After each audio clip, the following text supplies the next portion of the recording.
तो चलिए दोस्तों, की ऑफ मैथमेटिक्स 2.0 में मैं ललित कुमार आपका हार्दिक स्वागत करता हूं। आइए तो आज ऑब्जेक्टिव क्वेश्चन के सीरीज को फिर से आगे बढ़ाते हैं दोस्तों। क्वेश्चन देखिए आपके सामने स्क्रीन पर है दोस्तों। क्वेश्चन कहता है निम्न में से कौन द्विघात समीकरण है। ऑप्शन नंबर ए है दोस्तों x plus 1 into X minus 1 is equal to X square minus 4x³ option number B है दोस्तों x प्लस 4 का whole square is equal to 3x plus 4। Option number सी है 4x plus 1/2x is equal to 8x square. और option number D है 2x square plus 4 is equal to 5 plus x into है 2x minus 3। आइए दोस्तों, देखने से तो पता चल रहा है कि ऑप्शन नंबर जो बी है यही होना चाहिए। मैं एक एक करके चेक करता हूँ। अब द्विघात समीकरण चेक करने के लिए क्या करना होता है, उस इक्वेशन को सॉल्व करना पड़ता है।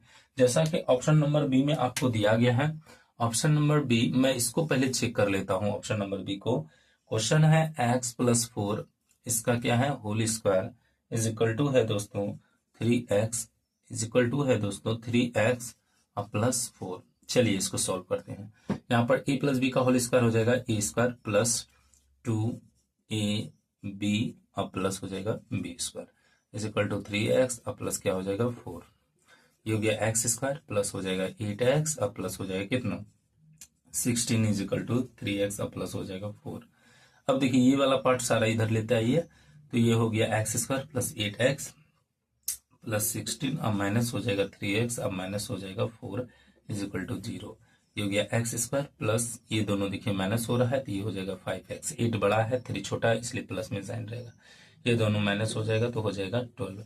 इट मीन्स इसका अगर पावर देखा जाए तो मैक्सिमम पावर 2 रह गया। इसी वजह से इसका आंसर जो होगा ये बी नंबर होगा, अर्थात यही हो जाएगा क्या द्विघात समीकरण। आइए दोस्तों, मैं अब अगले क्वेश्चन की ओर आपको लेकर आता हूं।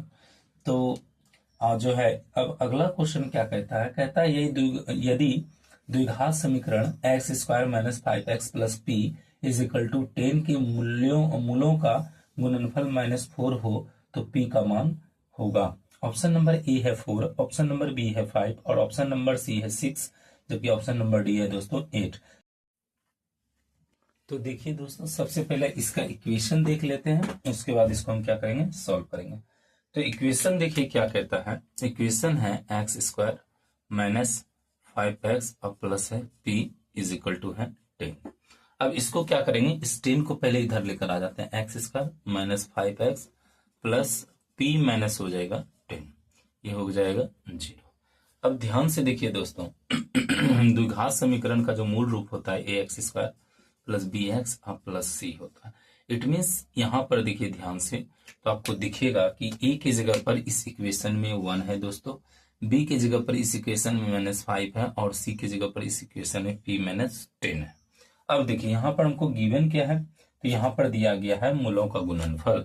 मूलों का गुणनफल जो होता है मूलों का गुणनफल, ध्यान से देखिए गुणनफल, ठीक है दोस्तों। तो ये क्या होता है c/a होता है। क्या होता है c/a। अब c क्या है, यहाँ का c और यहाँ का a। अब इसको मूलों का गुणनफल को शॉर्ट में लिखते हैं अल्फा इंटू बीटा, ठीक है, क्योंकि मूल जो होता है द्विघात समीकरण के अल्फा होता है तो दूसरा बीटा होता है। तो c, अब देख लीजिए c का वैल्यू इसमें क्या है p-10 है, ठीक है। क्या होता है p-10 और ये जो है a के रूप में कितना है तो 1 है दोस्तों। अब इसका वैल्यू गिवन है -4 और ये हो गया p-10। अब ये 10 इधर आ जाएगा तो -4 और प्लस हो जाएगा 10 इज इक्वल टू p। अब जैसे p फाइंड करेंगे तो ये हो जाएगा 6। इसका मतलब इसका ऑप्शन नंबर जो आपने देखा दोस्तों सी, यही इसका उत्तर हो जाएगा, ठीक है दोस्तों। तो चलिए अब हम क्या करते हैं, अगले क्वेश्चन की ओर चलते हैं दोस्तों। ध्यान से देखिए, अगला क्वेश्चन देखते हैं ध्यान से। अब अगला क्वेश्चन क्या कहता है वो समझ लीजिए। कहता है कि किस मान के लिए द्विघात समीकरण X square plus 6x plus k is equal to 0 के मूल वास्तविक एवं समान होंगे। तो यहाँ पर जो क्वेश्चन अगला है वो पहले इक्वेशन देखिए, उसके बाद मैं इसको सॉल्व करता हूं। तो क्या है दोस्तों, ये हो गया एक्स स्क्वायर प्लस है 6x प्लस क्या है k, ठीक है। X square plus 6x plus k is equal to 0। Condition इसमें दिया गया है कि मूल वास्तविक एवं समान होंगे। जब मूल वास्तविक एवं समान होंगे तो कंडीशन हो जाता है, विविक्तर हो जाता है, डिस्क्रिमिनेट, वो 0 हो जाता है। इसका मतलब है डी इज इक्वल टू हो जाएगा 0। ठीक है, डी इज इक्वल टू कितना हो जाएगा 0। ठीक है, अगर ये कैसे हुआ ये नहीं समझ में आ रहा है तो मेरा सेट नंबर 1 देखिए, वहां आपको समझ में आ जाएगा। अच्छा, डी बराबर विवेचक का बराबर फॉर्मूला होता है B square minus 4ac is equal to हो जाएगा 0। अब ध्यान से देखिए बी का वैल्यू इसमें क्या है 6, तो ये हो जाएगा 6 का स्क्वायर। अब ए का वैल्यू क्या है इसमें देखिए 1 का वैल्यू, ए का वैल्यू 1 है, 80 का वैल्यू कितना है के इज इक्वल टू कितना हो जाएगा 0। अब इसका स्क्वायर हो जाएगा तो 36 और माइनस हो जाएगा 4 के इज इक्वल टू हो जाएगा 0। ये अब 36 उधर चला जाएगा दोस्तों, तो ये भी बदल जाएगा -36 में। ये देखिए माइनस माइनस कैंसिल, तो के का वैल्यू फाइंड करना है 36 बाय हो जाएगा 4, इट मीन्स हो गया 9। इसका मतलब है कि यहाँ पर के का जो वैल्यू आएगा वह 9 आएगा, अर्थात आपका ऑप्शन नंबर बी जो है वह सही हो जाएगा दोस्तों।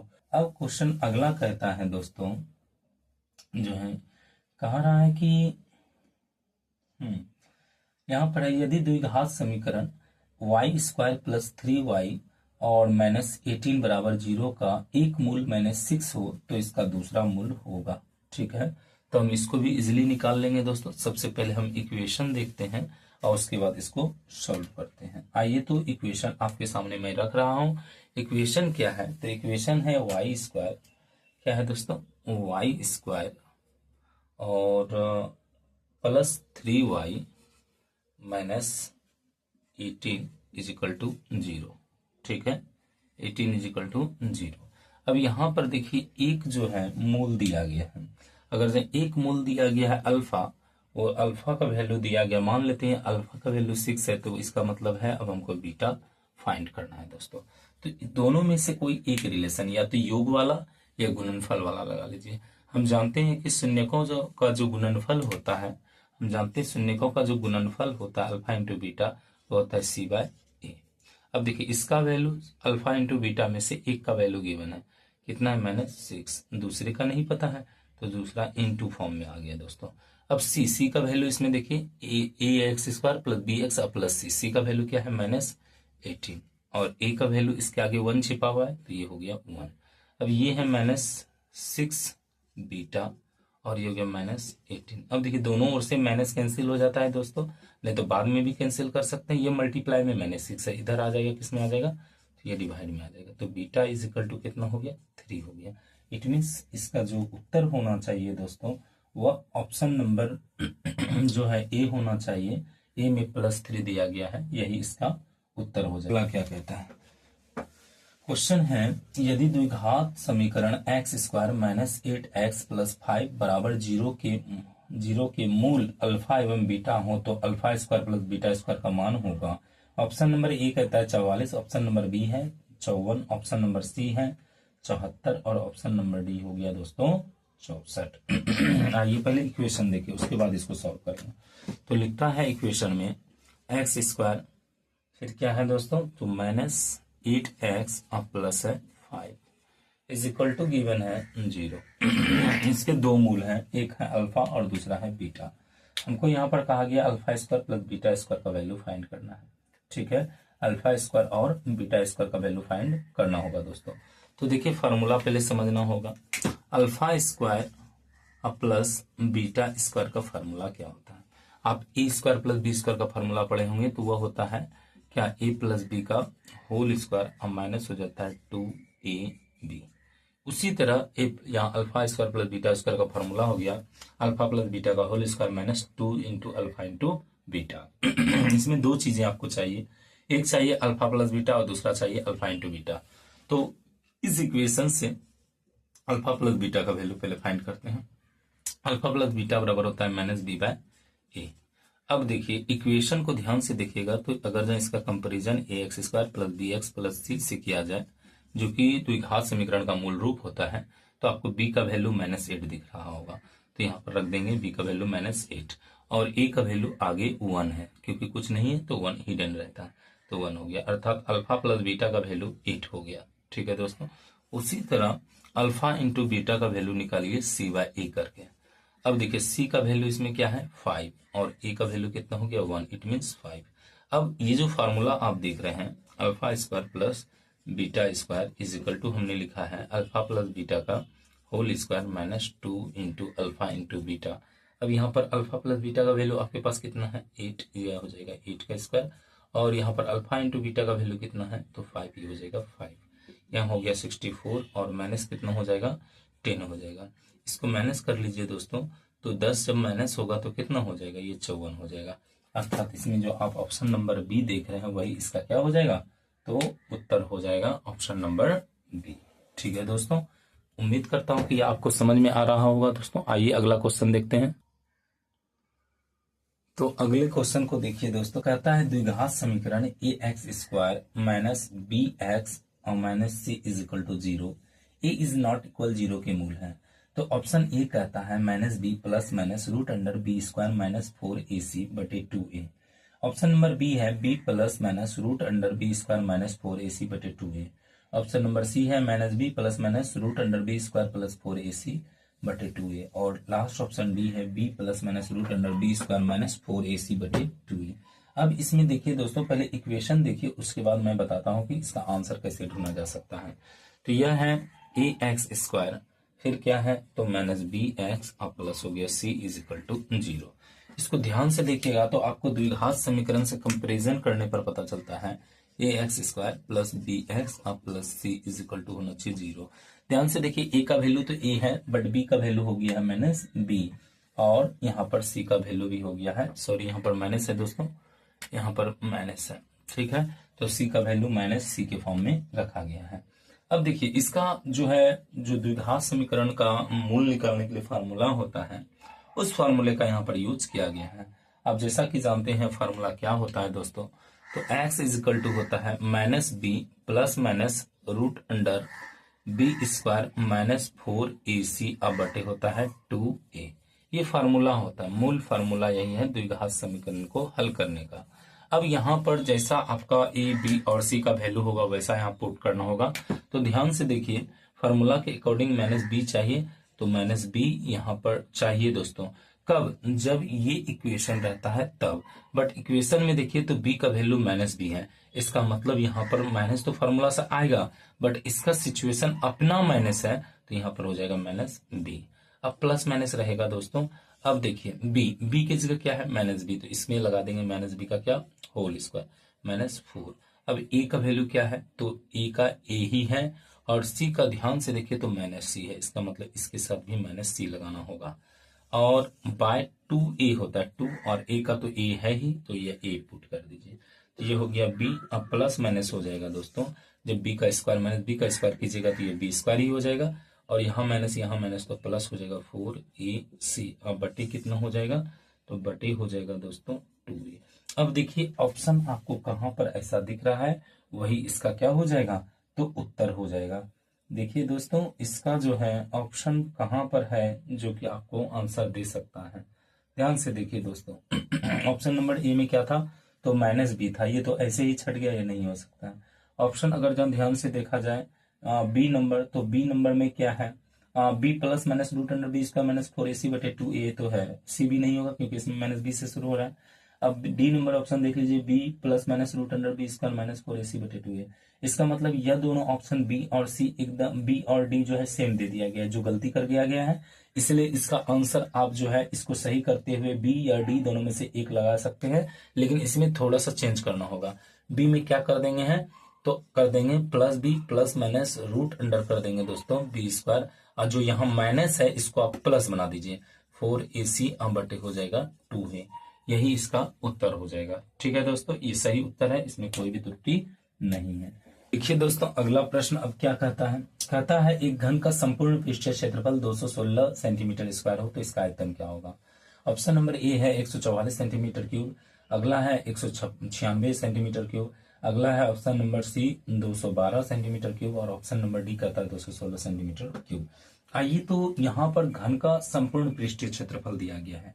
चूंकि घन का संपूर्ण पृष्ठीय क्षेत्रफल दिया गया है, और आपको पता है कि घन का जो संपूर्ण पृष्ठीय क्षेत्रफल होता है, घन का संपूर्ण पृष्ठीय क्षेत्रफल ये दिया गया है 216 सेंटीमीटर स्क्वायर है दोस्तों।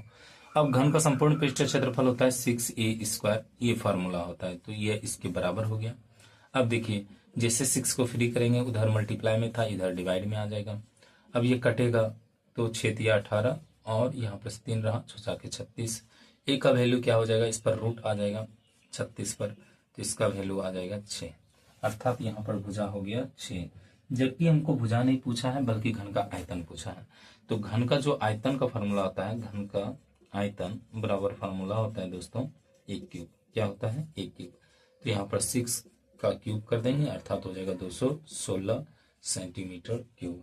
अर्थात इसमें जो है जो ऑप्शन नंबर जो आपको यहाँ दिख रहा है दोस्तों डी, वो हो गया 16 सेंटीमीटर, 216 सेंटीमीटर क्या हो गया क्यूब। अर्थात इसका संपूर्ण पृष्ठीय क्षेत्रफल भी 216 था और इसका आयतन भी क्या आ गया दोस्तों, तो 216 सेंटीमीटर क्यूब आ गया। उम्मीद करता हूँ कि ये सवाल आपको समझ में आ गया होगा। दोस्तों अगला प्रश्न क्या कहता है, अगला कहता है दो वृत्तीय बेलन जिनका, अच्छा एक क्वेश्चन छूट रहा है, ये क्वेश्चन पहले देख लीजिए। कहता है दो घनों के आयतनों का अनुपात 1:64 हो तो उनके संपूर्ण पृष्ठीय क्षेत्रफल का अनुपात क्या होगा। ऑप्शन नंबर ए है दोस्तों 1:4, मतलब 1:4, फिर है बी नंबर ऑप्शन 1:16, फिर ऑप्शन नंबर सी है 1:18 और ऑप्शन नंबर डी है 1:8। तो सबसे पहले क्या है, घन के दो घनों के आयतनों का अनुपात दिया है। अगर जब एक घन ए मान लेते हैं और दूसरा घन बी मान लेते हैं तो इसका अनुपात हमको मिला है ए, जो है अनुपात कितना है 64। अब घन का अनुपात आपको अच्छी तरह से पता है, एक घन ए है दूसरा घन बी है, तो इसका आयतन जो होता है अगर जब देखा जाए तो ए क्यूब, इसका भुजा भी ए क्यूब हो गया और इसका भुजा बी क्यूब बना देते हैं, तो यह 1/64। अब देखिए ए बाय बी निकालना है तो यहाँ पर क्या हो जाएगा दोस्तों, ये क्यूबिक फॉर्म में 1/64, तो ए बाय बी का वैल्यू हो जाएगा 1 कितना, तो यह हो जाएगा 4, अर्थात ए का वैल्यू 1 और बी का वैल्यू 4। अब हमको क्या कहा जा रहा है, अब हमको कहता है कि उनके जो है संपूर्ण पृष्ठीय क्षेत्रफल का अनुपात निकालिए, किसका, घन का। जब संपूर्ण पृष्ठीय क्षेत्रफल निकालना होगा तो इसका मतलब है संपूर्ण पृष्ठीय क्षेत्रफल के लिए क्या करना होगा, तो ए का संपूर्ण पृष्ठीय क्षेत्रफल बटे करना होगा बी का संपूर्ण पृष्ठीय क्षेत्रफल। ठीक है, घन ए का संपूर्ण पृष्ठीय क्षेत्रफल, घन ए का संपूर्ण पृष्ठीय क्षेत्रफल और बटे करना होगा घन बी का संपूर्ण पृष्ठीय क्षेत्रफल। घन ए का संपूर्ण पृष्ठीय क्षेत्रफल फार्मूला हो जाएगा है 6a² और ये हो जाएगा 6b²। क्यों, क्योंकि इसका भुजा ए और नीचे वाले का बी। अब देखिए 6 कैंसिल हो गया, ए का वैल्यू 1 है, इसका स्क्वायर कर देंगे, बी का वैल्यू 4 है, इसका भी स्क्वायर कर देंगे, तो यह हो जाएगा 1/16, अर्थात इसका रेशियो बनाएंगे 1:16। तो इसका ऑप्शन नंबर जो आप देख रहे थे बी, वो इसका उत्तर हो जाएगा दोस्तों। चलिए अब अगले प्रश्न को देख लेते हैं दोस्तों। तो देखिए क्वेश्चन ये है दोस्तों, जो है बोलता है एक बेलन का वक्र पृष्ठीय क्षेत्रफल 1760 सेंटीमीटर स्क्वायर है एवं इसके आधार का व्यास 28 सेंटीमीटर हो तो इसकी ऊंचाई क्या होगा। एक बेलन का वक्र पृष्ठीय क्षेत्रफल दिया गया है, ठीक है, और इसका ऑप्शन ये था, ए नंबर 10 सेंटीमीटर, बी है 15 सेंटीमीटर, सी है 20 सेंटीमीटर और डी है 40 सेंटीमीटर। तो बेलन का वक्र पृष्ठीय क्षेत्रफल क्या होता है दोस्तों, बेलन का वक्र पृष्ठीय क्षेत्रफल, बेलन का वक्र पृष्ठीय क्षेत्रफल दिया गया 1760, ठीक है, कितना दिया गया है 1760 सेंटीमीटर स्क्वायर। अब सबसे पहले बेलन का वक्र पृष्ठीय क्षेत्रफल जानना होगा कि बेलन का वक्र पृष्ठीय क्षेत्रफल क्या होता है। तो बेलन का जो वक्र पृष्ठीय क्षेत्रफल हो जाता है वो 2πRh हो जाता है। क्या हो जाता है, 2πRh 2πRh, ये 1760 के बराबर है। और एक कमाल की बात यह है कि इसमें आपको व्यास दिया गया है, व्यास इट मीन्स डी दिया गया है, डी का वैल्यू कितना है 28 सेंटीमीटर है, और इससे आप त्रिज्या निकाल सकते हैं। अगर 28/2 कर दीजिएगा तो ये हो जाएगा 14 सेंटीमीटर इसका त्रिज्या हो जाएगा। ठीक है दोस्तों, तो चलिए अब आगे चलते हैं। यहाँ पर हमको कहा जा रहा था इसकी ऊंचाई निकालना है, तो यहाँ पर देखिए 2 का 2 हो गया और पाई का वैल्यू 22/7 रख देंगे। आर का वैल्यू कितना है तो 14 और एच का वैल्यू हमको निकालना है, ये 1760 के बराबर हो जाएगा। 7 से ये 2 टाइम्स में कैंसिल हो रहा है, अब h निकालना है, ये हो गया 1760 और बटे हो जाएगा 2 गुना 22 और गुना हो जाएगा 2। ठीक है, h। अब यहाँ पर से कैंसिल कर दीजिए। अगर जो इसको कैंसिल करना चाह रहे हैं किससे, 22 को अगर जो कैंसिल करना चाह रहे हैं 22 से इसको कैंसिल कर दीजिए तो 8 बार में अर्थात 80 बार में कंप्लीटली कटेगा। अब देखिए यह इससे 4 से कटाएंगे तो कितने बार में, 20 बार में कट जाएगा। अर्थात इसका जो h का वैल्यू होना चाहिए वह होना चाहिए 20 सेंटीमीटर। और इसका मतलब है ऑप्शन नंबर सी जो आपको दिख रहा है 20 सेंटीमीटर, यह उसका उत्तर है। अब अगला प्रश्न है, क्वेश्चन है दोस्तों कि यदि केंद्र O और त्रिज्या R वाले वृत्त में AOB 0 डिग्री हो तो चाप AB की लंबाई क्या होगी। ठीक है, थीटा दिया गया है, AOB थीटा है। ठीक है दोस्तों, यहाँ पर सबसे पहले देखिए यहाँ पर क्या दिया गया है कि यदि केंद्र O और त्रिज्या R वाले वृत्त में AOB थीटा हो तो चाप AB की लंबाई क्या होगा। एक पहले वृत्त बना लेते हैं, ये बन गया, उसमें से चाप काटिए। ये R वैल्यू गिवन है और ये थीटा जो है, थीटा ये कितना है दोस्तों, तो ये AOB है, AOB। ठीक है, इसका जो वैल्यू है वो थीटा गिवन है। तब हमको पूछा है चाप की लंबाई क्या होगी। तो चाप की लंबाई का फार्मूला होता है दोस्तों चाप की लंबाई का फार्मूला होता है, चाप की लंबाई, चाप की लंबाई इट मीन्स ये है दोस्तों, ए से लेकर बी है चाप की लंबाई। तो क्या होता है, थीटा बटे 360 गुना जो है 2 पाई आर। ठीक है, 2 पाई आर। अब देखिए आर की जगह क्या है, इसका कैपिटल आर खुद का है। तो यहाँ पर जो हम लिखेंगे, अब यहाँ पर दिख रहा है ये 2 से 360 कट जाएगा 180 बार में, तो क्या बचा, थीटा बटे 180 और बच गया पाई आर। अर्थात ऑप्शन अगर जब ध्यान से देखा जाए तो ऑप्शन इस तरह से है कि पहला नंबर 2 पाई आर थीटा बटे 180 जो कि पॉसिबल नहीं है। दूसरा है 2 पाई आर थीटा बटे 360। ठीक है, ये ऑप्शन पॉसिबल है। और अगला ऑप्शन है पाई आर स्क्वायर थीटा बटे 180। फिर है D number pi are square theta बटे 360। इसका मतलब दोस्तों इसको कैंसिल नहीं किया गया बल्कि बिना कैंसिल का ही सॉल्व कर दिया गया है। ठीक है, बिना कैंसिल का ही इसको सॉल्व कर दिया गया है। इसका मतलब इसका आंसर सीधा सीधी हो जाएगा थीटा बटे 360 गुना 2 पाई आर। और जैसा होगा वैसा आप लिख दीजिए। अर्थात यहाँ पर जो उत्तर आपको दिखेगा 2 पाई आर थीटा बटे 360, यही इसका उत्तर होगा।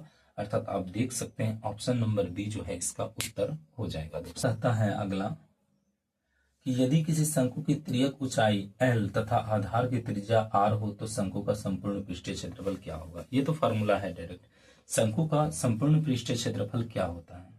तो शंकु का अगर मैं देखा जाए ध्यान से, शंकु का संपूर्ण पृष्ठीय क्षेत्रफल क्या होता है उस पर पहले विचार करते हैं। ऑप्शन नंबर ए कहता है pi r l plus r. Option number B है pi r l plus pi are square. अगला ऑप्शन सी है pi r l plus r square. और ऑप्शन नंबर डी है दोस्तों pi r l plus 2 r square. तो चलिए छांट लेते हैं उत्तर। तो देखिए दोस्तों, इसका जो है सबसे पहले हम क्या करते हैं, फार्मूला लिख लेते हैं, उसके बाद इसको सॉल्व कर लेते हैं। तो शंकु का संपूर्ण पृष्ठीय क्षेत्रफल आप पढ़े होंगे pi r into r plus l, यही आप इसका फार्मूला पढ़े होंगे। तो इस पर काम कर लेते हैं, इसको मल्टीप्लाई कीजिए, पाई आर स्क्वायर और प्लस हो जाएगा पाई आर एल।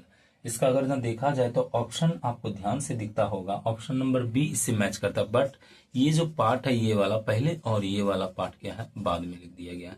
इसका मतलब इसका फार्मूला जो होगा pi r l plus pi are square हो जाएगा। ठीक है दोस्तों, उम्मीद करता हूं कि यह आपको समझ में आ गया होगा। दोस्तों चलिए अगले प्रश्न की ओर चलते हैं। तो देखिए अगला प्रश्न कहता है दो गोलों के आयतनों का अनुपात 125 जो है अनुपात 27 है तो उनके पृष्ठीय क्षेत्रफलों का अनुपात क्या होगा। यहाँ पर दिया गया है दो गोलों का अनुपात। तो दो गोला में से एक गोला को मान लेते हैं ए और दूसरा गोला को मान लेते हैं बी। इसका आयतन कितना दिया गया है, तो इसका आयतन दिया गया है 125 और बटे दिया गया है कितना 27। अर्थात गोला नंबर 1 और गोला नंबर 2 ये ए है तो यह बी है। अब देखिए गोला का आयतन क्या होता है दोस्तों, तो गोला है, गोला का आयतन पहले लिख लीजिए। अब इसका त्रिज्या आप कैपिटल आर और इसका त्रिज्या जो है सिर्फ स्मॉल आर कर दीजिए। तो गोला का आयतन होता है 4/3 पाई आर क्यूब और इसका हो जाएगा 4/3 पाई आर क्यूब। अब 4 पाई कैंसिल हो गया, 125 अब बटे हो गया कितना 27। तो यहाँ हो जाएगा आर क्यूब अब बटे हो जाएगा आर क्यूब। कितना हो गया 125 अब बटे हो गया 27। इसका क्यूबिक फॉर्म हटाइएगा तो ये क्या बन जाएगा, ये कुछ ऐसा हो जाएगा दोस्तों 125 बटे कितना 27। तो आर बटे आर का जो वैल्यू दिख रहा है वो 5 बटे हो जाएगा कितना 3, अर्थात बड़ी आर का वैल्यू 5 और छोटी आर का वैल्यू हो गया 3। अब इसमें से हमको आगे क्या बोलता है, इनके पृष्ठीय क्षेत्रफलों का अनुपात क्या होगा। तो गोला का जो पृष्ठीय क्षेत्रफल अनुपात होता है वो क्या होता है 4 पाई आर स्क्वायर अब बटे हो जाएगा 4 पाई आर स्क्वायर। तो 4 पाई कैंसिल। अब देखिए कैपिटल आर का वैल्यू 5 है तो इसका स्क्वायर हो जाएगा और इसका 3 है तो इसका भी स्क्वायर, अर्थात दोनों का होल स्क्वायर हो जाएगा पृष्ठीय क्षेत्रफल को लेकर। तो हो गया 25 अब बटे कितना हो जाएगा 9, अर्थात ऑप्शन नंबर जो आप में दिख रहा है वो ऑप्शन नंबर बी है। 25 रेशियो इसका 9 जो है उत्तर हो जाएगा ऑप्शन नंबर बी। चलिए दोस्तों अब हम अगले प्रश्न की ओर चलते हैं कि अगला प्रश्न देखिए। अगला प्रश्न क्या है, तो अगला प्रश्न है दोस्तों कि 8 सेंटीमीटर त्रिज्या के गोले को पिघलाकर एक 32 सेंटीमीटर ऊंचाई के शंकु के रूप में लाया जाता है। तो शंकु के आधार की त्रिज्या क्या होगा, अर्थात गोला है और गोला का पिघलाकर हमको शंकु बनना है। ऐसे कंडीशन में दोनों का आयतन क्या हो जाता है बराबर हो जाता है। अच्छा, गोले की त्रिज्या दी गई है 8 सेंटीमीटर गोले की त्रिज्या 8 सेंटीमीटर गिवन है, जबकि उधर शंकु का ऊंचाई दिया गया है। ये हो गया हमारा शंकु और ये शंकु की ऊंचाई दी गई है 32 सेंटीमीटर। इसकी त्रिज्या निकालनी है हमको और फाइंड करना है। तो दोनों का आयतन तो आपस में बराबर हो जाएगा दोस्तों, अर्थात हमको लिखना पड़ेगा गोले का आयतन। अच्छा, इसका ऑप्शन नंबर ए जो है वो 8 सेंटीमीटर, बी है 9 सेंटीमीटर, सी है 10 सेंटीमीटर और डी है 12 सेंटीमीटर। आइए तो यहां पर बना देते हैं गोले का आयतन। गोले का आयतन अब बराबर हो जाएगा शंकु का आयतन। शंकु का आयतन, गोले का आयतन बराबर हो गया शंकु का आयतन। अब गोले का आयतन क्या होता है 4/3 पाई आर क्यूब। और शंकु का क्या आयतन होता है, तो यह हो जाता है 1/3 पाई आर स्क्वायर एच।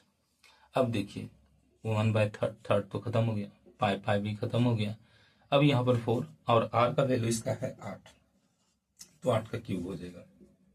यहाँ है आर स्क्वायर, एच का वैल्यू कितना है 32। ये कितना हो जाएगा दोस्तों, तो ध्यान से देखिए इसको 3 टाइम्स लिखना पड़ेगा। और ये हो गया आर स्क्वायर और ये हो गया 32, ठीक है। अब देखिए 8 चौके 32 कट गया। अब यहाँ है 8 गुना 8 और इधर है आर स्क्वायर। जब आर निकालेंगे रूट अंडर हो जाएगा 8 गुना 8, अर्थात इसका वैल्यू जो होगा वो 8 सेंटीमीटर होगा।